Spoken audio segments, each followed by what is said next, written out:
여러분 인생에서 무게를 두고 사시는 것, 그것이 여러분이 가치를 주고 가장 중요하게 생각하시는 것인데, 여러분이 먹고 사는 문제, 이건 사실 중요한 문제예요. 그러나 여러분이 그 먹고 사는 문제의 중요함에도 불구하고 여러분이 그 먹고 사는 문제보다 하나님의 나라와 하나님의 영광에 더 무게를 두고 사시는지, 이것을 오늘 이 오병이어의 기적은 여러분에게 질문을 하고 있습니다. 여러분, 그 사복음서에 이 오병이어의 기적은 다 기록이 되어 있어요. 사실 사복음서에 다 기록되어 있는 기적은 두 가지밖에 없습니다. 예수님의 부활과 이 오병이어의 기적입니다. 그러니까 매우 중요한 기적이라는 거예요. 이 기적이 무슨 의미를 가지는지는 여러분 복음서들마다 조금씩 그 초점이 달라요. 그래서 우리가 성경을 읽을 때요, 여러분 그 복음서가 인도하는 대로 그 초점을 잡아야지, 그 초점을 알고 그것을 해석하고 그에 따라 이 말씀을 받아야지, 그냥 읽기는 요한복음을 읽고 나서 누가복음에 있는 그 오병이어의 기적을 가지고 해석하고 하면 안 된단 말입니다. 그러니까 오늘 요한복음이 여러분에게 말하는 바는 바로 제가 말씀드린 무엇이 여러분의 종교인가? 무엇이 여러분이 믿고 있는 것인가? 무엇이 여러분이 가장 중요하게 여기고 있는 것인가? 이런 것들을 묻고 있다는 말입니다. 자, 먼저 배경을 좀 봐야 되는데요. 그러기 위해서는 다른 복음서를 봐야 됩니다. 여러분, 이제 예수님께서 마가복음 6장에 가보시면, 우리가 이미 마가복음을 다뤘죠? 좀 한번 기억해 보십시오. 6장에 가시면 예수님께서 제자들을 다 이제 이미 12제자들을 다 확정하시고 그들을 훈련시키시면서 데리고 다니시고 계시는 것입니다. 이 제자들에게 예수님께서 귀신을 내쫓으시는 권능을 주시고 둘씩 짝지어서 각 마을들로 보내시면서 그들에게 가서 병도 고치고 귀신도 내쫓으며 하나님 나라를 선포하고 회개를 선포하는 일을 시키셨어요. 열심히 일했습니다. 수많은 사람들이 제자들에게 고침을 받고 귀신이 떠나가고 하는 일들이 일어났기 때문에 많은 사람들이 몰려왔어요. 예수님을 쫓아왔고 제자들을 쫓아왔습니다. 그런 사역들이 너무너무 신나고 밥을 안 먹어도 신나는 그런 사역들이 성공이 있었습니다. 그래서 제자들이 예수님께 돌아와서 자기들이 병 고치며 귀신이 떠나가고 회개 그 메시지를 전파한 일들을 예수님께 얘기를 했죠. 그렇게 하니까 막 사람들이 오고 가니까 밥 먹을 시간도 없어요. 그러니까 예수님께서 이제 좀 쉬어야겠다 이런 생각을 하시고는 너희들이 한적한 곳으로 가서 좀 쉬어라 이렇게 말씀을 하셨고, 그래서 오늘 1절에 보시면 이제 건너가셨다 그래요. 바다 건너편으로 건너가셨더니 이 바다는 갈릴리 호수를 말합니다. 디베랴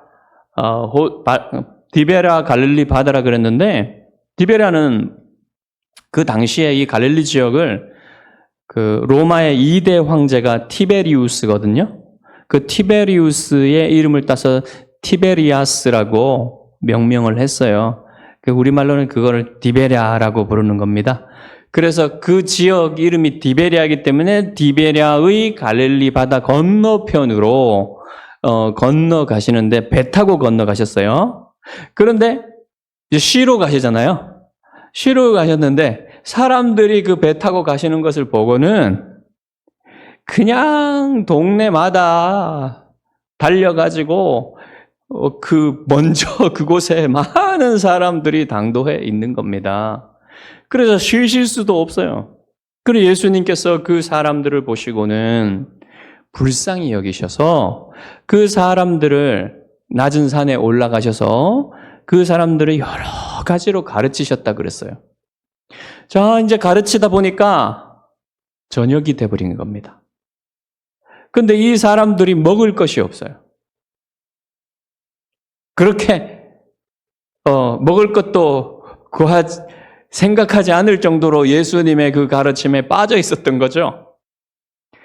그런데 예수님은 그 사람들을 이제 먹일 계획을 가지고 계셨는데, 예수님이 그 사람들을 먹일 계획을 가지고 계셨지만 그 큰 무리가 거기에 모여 있는데도 불구하고 예수님의 관심은 그 무리에게 있는 것이 아니라 여러분 누구에게 있습니까? 잘 보십시오.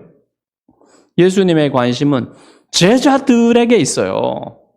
제자들을 훈련시키는 데 있는 것입니다. 여러분, 그런데 이 제자들에 대한 예수님이 훈련시키기 위해서 테스트를 하시거든요. 근데 이런 얘기가 쭉 흘러오는데, 이런 배경들은 제가 지금 마가복음을 근거로 얘기를 드렸지만, 이런 얘기를 빼고 그냥 예수님이 제자들에게 관심이 있고 제자들을 훈련시키는데 초점을 두고 계시다는 사실을 빨리 설명합니다, 요한은. 그런데 뜬금없이 아무 상관도 없는 얘기를 하나 해요. 그게 뭐냐면 유월절이라는 얘기를 합니다. 그때가 유월절이 다가오고 있는 때라는 얘기를 합니다. 여러분, 유월절은 유대인들에게 어떤 때입니까? 어떤 날입니까? 어떤 명절입니까? 정말 유대인들에게 가장 중요한 그러한 명절이죠. 유월절에 어떤 일이 일어났습니까? 그들이 출애굽을 하기 전에 하나님께서 애굽의 장자들을 치시는데 임방과 문설주에 어린 양의 피를 발라놓은 집들은 다 지나갔죠. 그래서 그들이 지나가시는, 하나님의 사자가 지나가시는 그 구원을 겪고 나서 바로 애굽에서 출애굽을 하게 됩니다. 그들이 애굽의 종살이에서 풀려나게 되는 거예요. 그러니까 이스라엘 백성이 여러분 새로운 출발, 민족으로서 완전히 새로운 국면으로 들어가는 그러한 출발을 하는 그런 시간이 바로 유월절이었고 하나님의 구원을 경험하는 그런 때가 바로 유월절이니까 여러분 이때에는 이스라엘 백성들이 굉장히 들떠오릅니다. 그런데 그 유월절이 다가오는 그때에 여러분 예수라는 위대한 인물이 그들을 이끌 수 있다는 기대를 하게 되는 거예요. 여러분, 이 사람이 지금 수많은 기적들을 베풀며 귀신을 내쫓으며 하나님 나라를 선포하고 병자들을 고치고 있는 겁니다. 여기에는 나타나지 않지만 여러분 다른 복음서들에 보면 이미 예수님께서는요, 요한복음에는 병자를 고치는 것이 많이 나오지 않지만 다른 복음서들은 굉장히 많이 나와요. 이미 그 일들이 다 있었던 거예요. 그런 상황에서 지금 사람들이 예수님께 나아오고 있는 것입니다. 수많은 사람들이 그런 유월절이 다가오는 그때의 어떤 예수님에 대한 기대를 가지고 모여들고 있는 그때에 예수님은 이 무리에게 관심이 있는 것이 아니라, 물론 무리에게 관심이 있어요, 예수님은. 그래서 그들을 가르치셨죠. 그렇지만 그것보다 예수님의 관심은 어디에 더 깊은 관심, 중점은 어디 있냐면 제자들을 가르치고 제자들의 믿음의 눈을 뜨게 하는 데 있었던 겁니다. 그래서 예수님은 빌립에게 이런 질문을 하는 거예요. 우리가 어디서 떡을 사서 이 사람들을 먹이겠느냐? 여러분들은 예수님이 왜 이 질문을 하시는지 알 수 있습니다. 그러나 빌립은 몰라요. 빌립은 그냥 예수님이 이 무리를 먹이고 싶으시는데 돈을 구해야겠는데 어떻게 할까? 이런 질문을 하시는 것으로 그냥 자연적인 이성으로 그냥 그렇게 생각을 했던 겁니다. 근데 여러분 어떻게 합니까? 요한이 친절하게도 다 설명을 해놨어요. 왜 예수님이 그런 말씀을 하셨는지. 이렇게 말씀하시면 친히 어떻게 하실지를 아시고 빌립을 시험하고자 하심이라. 여러분 아시겠죠? 예수님의 관심은 빌립과 다른 제자들 모두의 믿음을 테스트하는 데 있었던 것입니다. 빌립이 대답합니다. 각 사람으로 조금씩 받게 할지라도 200데나리온의 떡이 부족하리이다. 데나리온은 약 4g 정도 되는 로마의 은전이에요. 예. 동전이 있고 은전이 있고 금전이 있죠. 은으로 만든 동전이란 말입니다. 이제 그 가치가 얼마나 되냐면 하루 품삯이에요. 하루 일하면 품삯으로 이 데나리온 하나를 주는 겁니다. 그러면 이 데나리온 하나는 한 가족이 하루 종일 먹을 수 있는 음식을 살 수 있는 그 정도의 가치가 있는 거예요. 그러면 여러분 200데나리온이라면 8개월치 급료입니다. 그러면 어떻게 써요? 한 가족이 8개월 동안 먹고 조금 남을 수 있는 그 정도의 돈이라는 큰 돈이죠. 여러분 얼마나 큰 돈입니까? 그럼 이제 이 큰 돈이라고 생각한 거예요. 빌립이. 그래서 이 200데나리온이나 되는 돈을 가지고도 여기에 모인 사람들 한 입씩, 빵 한 입씩 먹기도 부족합니다. 이렇게 얘기한 거예요. 그러면 여러분, 예수님은 지금 빌립의 믿음을 테스트하려고 그 자기 앞에 있는 예수님이 누구신지 그가 이때까지 봤잖아요. 예? 귀신들을 명하여 떠나가게 하고 죽어가는 사람들을 살리고 이런 분인데 물로 포도주를 만드시고 그런 분인데 그런 것들을 경험했음에도 불구하고 빌립은 그냥 계산기나 두드리고 있는 겁니다. 지금 이 계산기를 두드려 보니까 예수님 너무너무 턱없이 200데나리온이나 있어도 지금 턱없이 부족합니다. 주님 어떻게 해야 됩니까? 뭐 이런 소리나 하고 있는 거죠. 그 테스트에 통과하지 못했어요. 자, 근데 이때 베드로의 형제인 안드레가 등장합니다. 안드레가 뭔가 약방의 감초처럼 등장해요. 항상 보면. 근데 이제 오병이어를 가지고 왔어요. 5개의 보리떡과 절인 물고기 2마리를 가지고 왔습니다. 그런데 사실 여러분 이것도요. 그냥 안드레가 알아서 한 게 아니라 예수님이 가서 뭐가 있는지 먹을 게 있는지 좀 살펴보라고 해서 이제 제자들이 나가서 이제 찾아온 거예요. 근데 안드레가 가장 열심히 찾았던 것 같습니다. 그래가지고 안드레가 이것을 찾아가지고 가져온 거예요. 근데 거기까지는 좋았어요. 그런데 안드레도 거기까지였습니다. 아니 이게 얼마나 된다고 이게 뭐 얼마나 되겠습니까? 이런 식으로 예수님께 말을 한 거예요. 결국 안드레도요. 빌립하고 다를 바가 없어요. 그냥 안드레의 계산기를 안드레도 두드린 거나 마찬가지입니다. 그러니까 이 두 제자뿐만 아니라 모든 제자들도 다 예수님의 테스트에 통과하지 못한 거예요. 이때까지만 해도 제자들은 그런 문제들 앞에 인생의 문제들 앞에, 먹고 사는 문제들 앞에 다쳤을 때 예수님이 그들과 함께 계시고 예수님이 그것을 충분히 해결하시고 그것은 문제가 되지 않는다는 사실을 믿지 못하고 있는 겁니다. 자, 이제 예수님은 모든 제자들이 전혀 예상하지 못한 일을 하세요. 본문에서는 그냥 이 사람들로 앉게 하라 이렇게 지시하셨다고 하지만 다른 성경에 보면 예수님이 때를 지어서 이 사람들을 앉게 하라고 이렇게 지시를 하셨어요.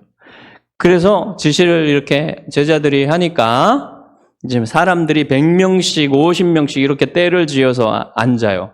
그러면 여러분 그 100명씩 50명씩 앉으면 사람들의 숫자를 세기가 좋겠죠? 그래서 세어보니까 남자 장정만 5,000명 정도 되더랍니다. 여러분 그러면 남자 장정만 5,000명이면 여자들과 아이들까지 하면 얼마나 되겠습니까? 대략 한 2만 명 정도 생각하시면 되겠습니다.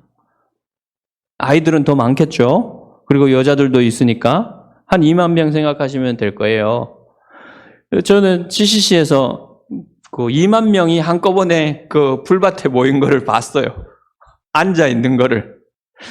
근데요, 여러분, 2만 명이 한꺼번에 모이면요, 이게 스피커가 없이는 이게 집회를 할 수가 없어요.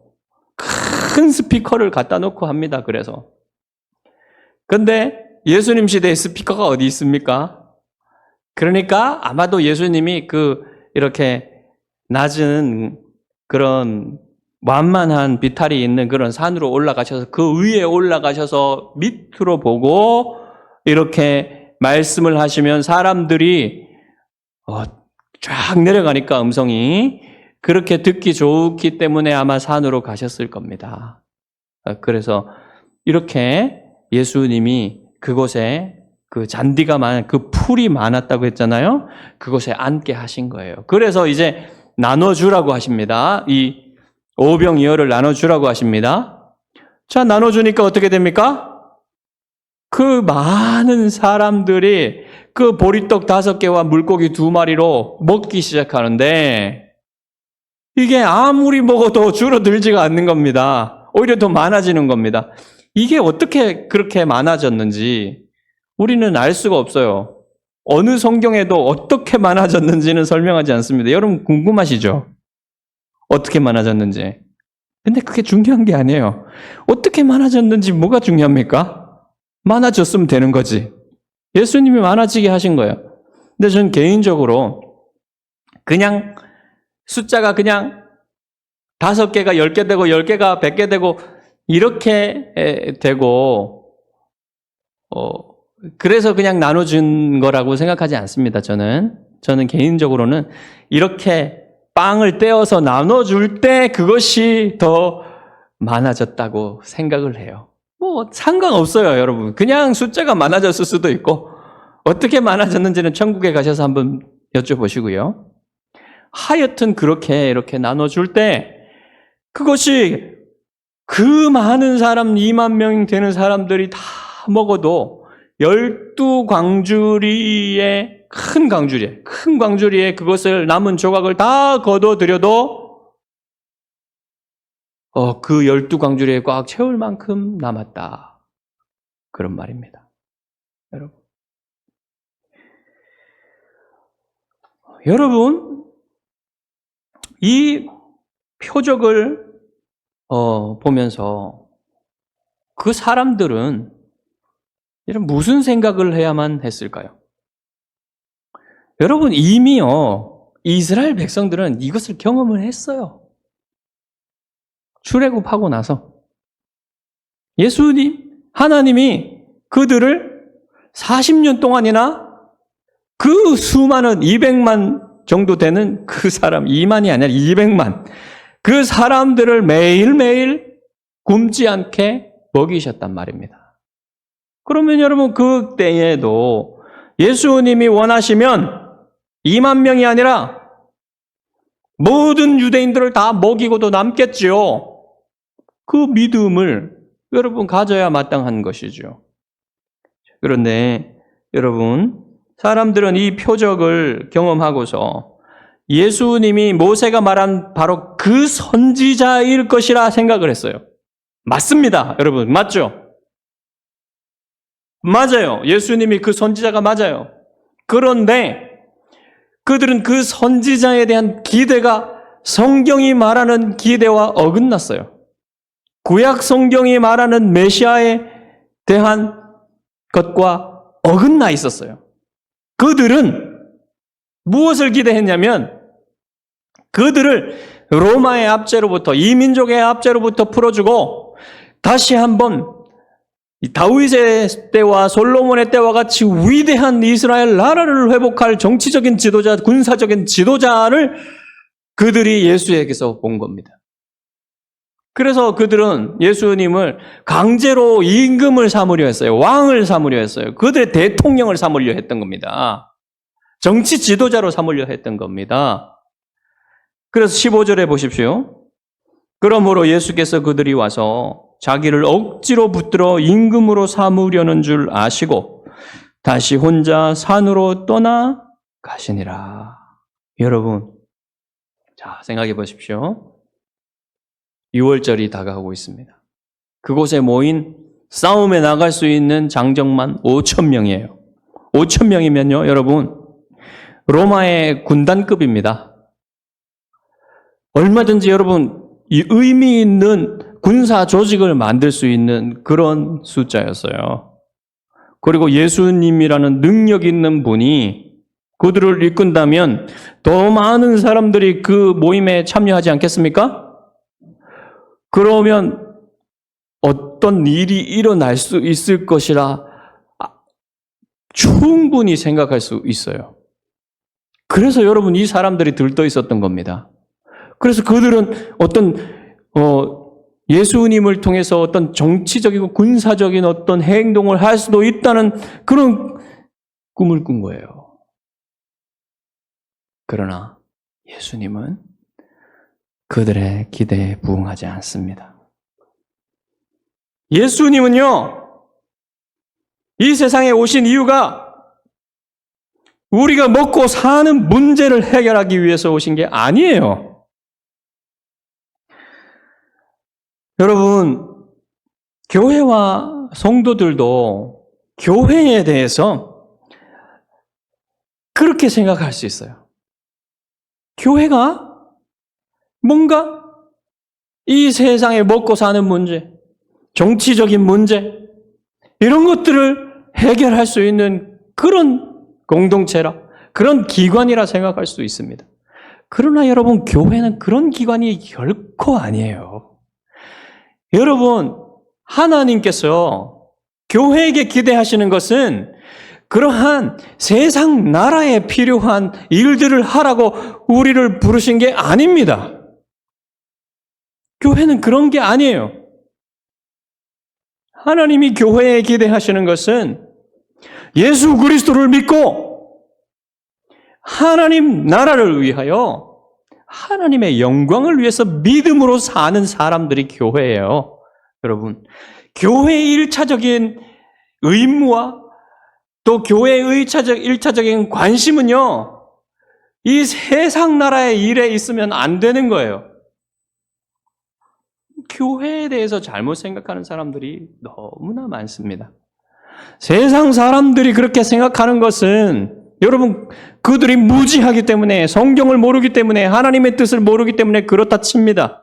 그러나 교회 안에 있는 사람들조차 교회가 그런 곳이라고 생각하면 안 되는 거예요.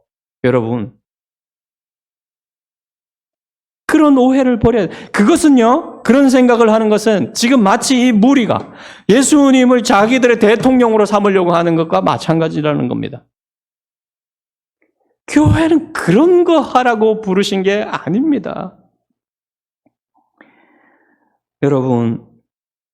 여러분 개개인은요, 다 이 세상 나라에 나가서 일할 때에 그런데 그런 일을 할 때에 열심히 정의롭게 자연법에 따라서 일하시면 돼요.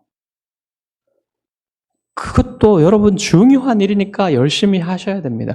근데 그것을 할 때 여러분에게는요, 다른 법이 있어요. 세상 사람들이 갖지 못한 법이 있어요. 그게 뭡니까? 여러분은요, 세상 나라에서 일하면서도 살면서도 여러분 하나님 나라의 백성이며 하나님이 주신 믿음과 사랑과 소망을 가진 특별한 존재들입니다, 여러분은.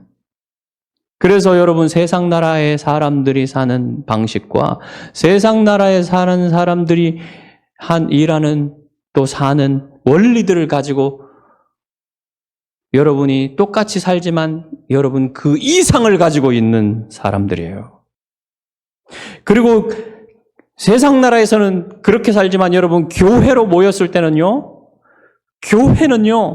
교회의 존재 목적과 교회의 해야 할 일이 따로 있는 것입니다, 여러분. 그게 여러분 교회의 1차적인 목적이라는 사실을 잊어서는 안 돼요.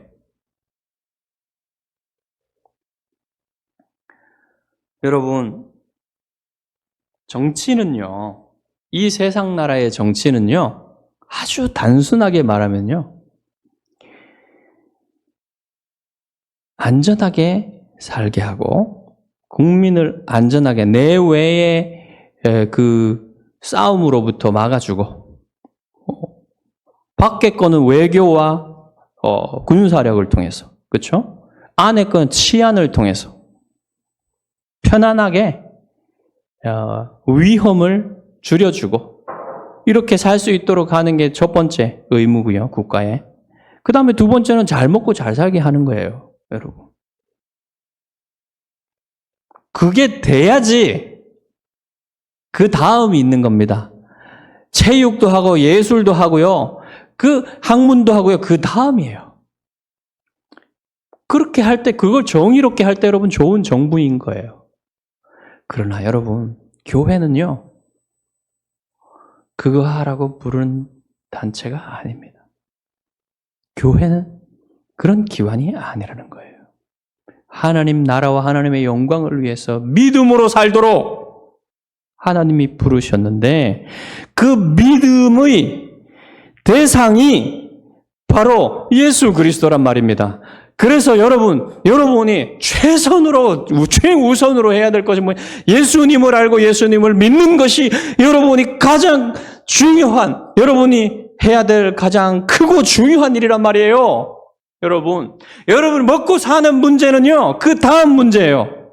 그리스도인들에게서. 여러분이 인생에서, 신자들의 인생에서 가장 큰 문제는요, 바로 예수님을 알고 예수님을 확고히 믿는 그 삶을 사는 거예요. 그게 예수님의 관심이란 말입니다. 그래서 예수님이 여러분 제자들을 테스트하고 있는 거예요. 여러분, 그 제자들이 테스트에 실패한 이유는 무엇입니까? 지금 자신들 앞에 있는 예수님이 누구신지 잘 몰랐기 때문에 그런 겁니다. 그때까지만 해도 예수님이 누군지 잘 몰랐어요. 나중에 예수님이 십자가에 죽으시고 부활하신 이후에 성령께서 그들에게 그것을 가르쳐 주신 이후에 제자들은요, 자기 생명을 다 버리기까지 예수님을 믿고 사는 이 일에 가장 크고 중요한 포커스를 두고 살았던 것입니다. 그게 여러분 우리에게 하나님이 원하시는 거예요. 주님이 원하시면요, 여러분 먹고 사는 문제쯤이야 그냥 해결하십니다. 보십시오, 여러분. 이 수많은 사람들을 주님이 얼마나 간단히 먹이셨는지. 여러분 한 세기 전만 해도 이 땅에 사는 사람들, 우리 이 한반도에 사는 사람들 다 먹고 사는 문제가 가장 큰 문제였어요. 그것이 해결되지 않았습니다. 그러나 여러분, 하나님께서 이 땅에 사는 사람들에게, 특히 이 남한에 사는 사람들에게, 이 대한민국에 사는 사람들에게는요, 이제 그 문제 그냥 다 해결해 주셨습니다. 지금 여러분 먹을 것이 없어가지고 굶어 죽는 사람들은요, 자의적으로 그렇게 하지 않으면 못해요. 다 먹고 사는 게 넉넉합니다. 다 해줍니다, 나라가. 복지 정책으로. 그러면요. 여러분, 그 먹고 사는 문제가 해결되었으니까 여러분 이제 인생의 문제가 다 없어지고 사람들이 이제 고민도 없어지고 인생의 문제들이 다 없어져야 되지 않겠습니까? 그러나 지금 오늘날 보십시오. 인생의 문제는요, 그때 한 세기 전의 사람들보다 더 복잡해지고 더 심각해졌어요.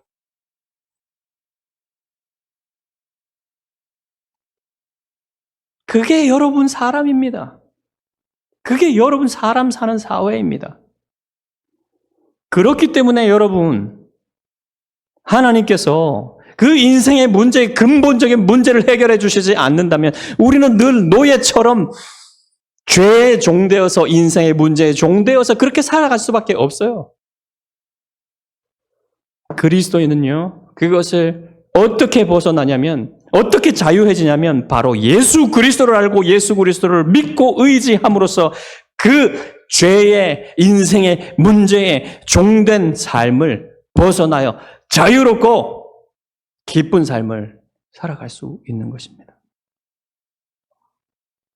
여러분, 이 문제를 얘기하는 거예요. 이 오늘 본문의 말씀이.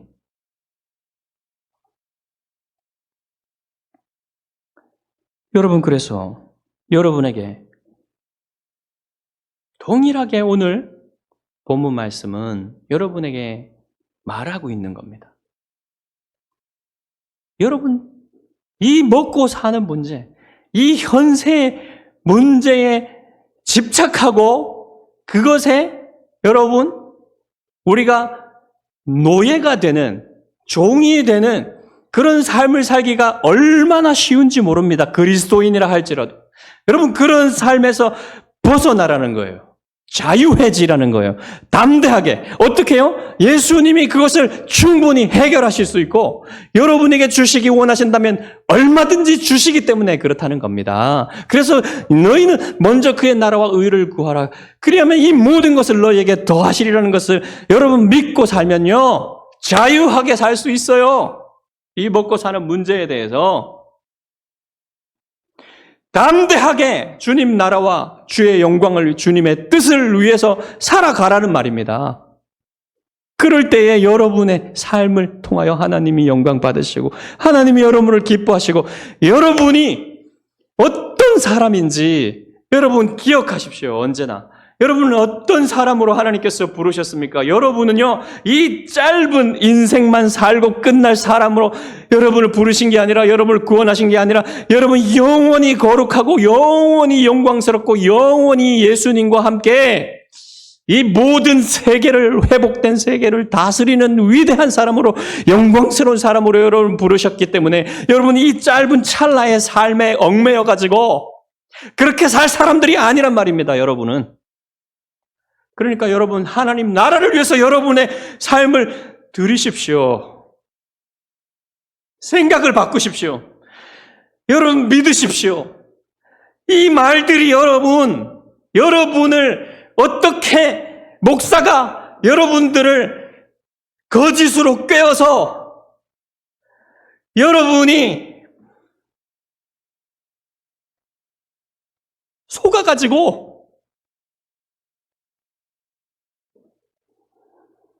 세상 사람들이 말하듯이 종교에 중독돼가지고